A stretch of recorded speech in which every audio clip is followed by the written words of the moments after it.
Welcome to Let Me Fix This. Enjoy the video.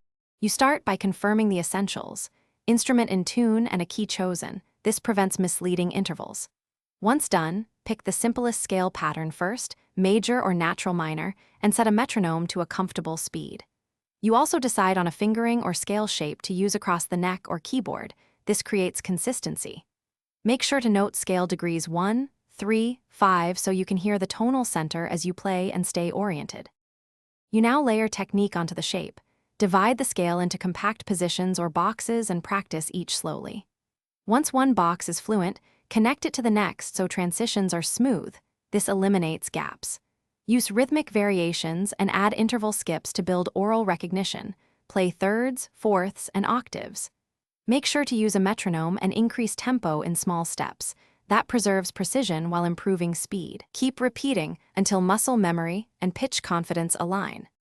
You finish by applying the scale musically. Play short motifs over a single chord and listen for the scale tone that defines the harmony. Once comfortable, record a take and compare it to a reference or backing track to check tuning and phrasing. If a passage feels wrong, slow it to half speed, isolate the problematic interval, and repeat it 10 times. This rewires your ear and fingers. Finally, return to normal tempo only when accuracy is consistent and the scale feels natural. Thanks for watching. If you found this helpful, don't forget to like and subscribe.